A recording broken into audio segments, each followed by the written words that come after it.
કેમ છો મારા ખેડૂત મિત્રો, પશુપાલક મિત્રોનું ફરીથી આજના નવા વિડીયોને તમારું હાર્દિક સ્વાગત છે। ચેનલ ઉપર નવા હોય તો ફટાફટ તમે ચેનલને સબસ્ક્રાઈબ કરી દો, વિડીયોને લાઇક કરીને બીજા પશુપાલક મિત્રોની અંદર શેર કરવાનું ના ભૂલતા। તો આજે મિત્રો તમે ફરીથી પાછું મિત્રો તમે 0 રૂપિયામાં મિત્રો ઘરે બેઠા તમારા પશુના ફેણ છે તે મિત્રો તમે આસાનીથી વધારી શકશો। જો મિત્રો તમે આ બધી ભૂલો કરતા હોય તો મિત્રો તમારા વિડીયોને મિત્રો સ્ટાર્ટિંગથી લઈ એન્ડ સુધી પૂરો જોવાનો છે।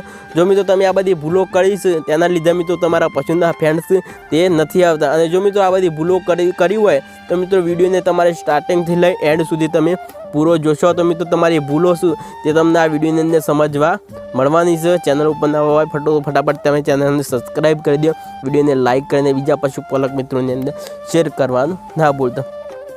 તો મિત્રો તમારે મિલ્ક કરવાનો સમય થઈ ગયો છે, અને સૌ પ્રથમનું મિત્રો દૂધ છે આચરણની અંદર તે મિત્રો તમારા બધામાંથી મિત્રો 100 ગ્રામ 50 ગ્રામ દૂધ છે તે મિત્રો તમારે કાઢી લેવાનું છે। સૌ પ્રથમનું દૂધ મિત્રો તમારા આચરણની અંદર જમા થયેલું સૌ પ્રથમનું દૂધ છે, પહેલું દૂધ તે મિત્રો બધામાંથી 50 ગ્રામ કાઢીને મિત્રો તમારે તે અલગ મૂકી દેવાનું છે। ત્યાર પછી મિત્રો તમારે મિલ્ક કરી લેવાનું છે। અને ઘણા પશુપાલક મિત્રો શું ભૂલો કરતા હોય છે, સ્ટાર્ટિંગનું દૂધ છે એ મિત્રો બધું જ એક વાસણની અંદર તે લઈ લેતા હોય છે। તો સૌ પ્રથમનું દૂધ છે તે મિત્રો તમારે અલગ મૂકી દેવાનું છે, અથવા મિત્રો તમારા પાસે કોઈ પણ પાડી હોય તો તેને તમારે દવરાઈ દેવાનું છે। અને મિત્રો ઘણા પશુપાલક મિત્રો શું કરતા હોય છે, જે છેલ્લે દૂધ વધતું હોય છે તે પાડા માટે મૂકતા હોય છે, કોઈ પણ તેમની પાસે કોઈ નાની વાછરડી હોય છે તો તેના માટે મૂકતા હોય છે। તો સૌ પ્રથમ મિત્રો તમે તમારા પાડાને જેટલું દૂધ તમે પાવા માગતા હોય તે મિત્રો તમે પહેલાંથી જ પાઈ દો, અને બાકીનું દૂધ છે તે પાછળથી તમે ન પાવો, કારણ કે મિત્રો ફેંટવાળું દૂધ તો તમે તમારા પાડાને પી દો છો તો મિત્રો તમારા ફેંટ ક્યાંથી આવે। તો બધું જ દૂધ મિત્રો તમે એક જ વાસણની અંદર લઈ લો, અને આગળનું દૂધ છે તે જ મિત્રો અલગ પાડો, તેના પણ લીધે મિત્રો ફેંટ આપણા પશુના નથી આવતા। અને બીજા પશુપાલક મિત્રો શું કરતા હોય છે, આ પણ એક ભૂલ કરતા હોય છે। તો મિત્રો આપણા દૂધ કાઢવાનો સમય થઈ ગયો છે, તેના પહેલાં મિત્રો તે પાણી પી દેતા હોય છે, તો મિત્રો આપણું દૂધ છે તે પણ મિત્રો એકદમ પાતળું પડી જતું હોય છે, તેના લીધે પણ મિત્રો ફેંટ નથી આવતા।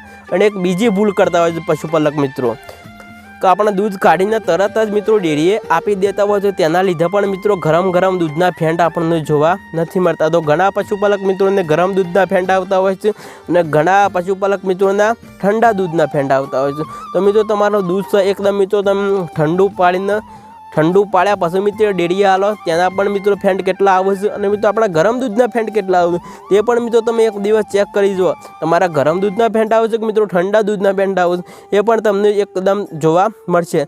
તો ચાલો મિત્રો તમે આ 2-3 ટ્રીકોનો તમે ઉપયોગ કરજો, તમે ઘરે બેઠા 0 રૂપિયામાં મિત્રો તમે આસાનીથી ફેંટ વધારી શકશો।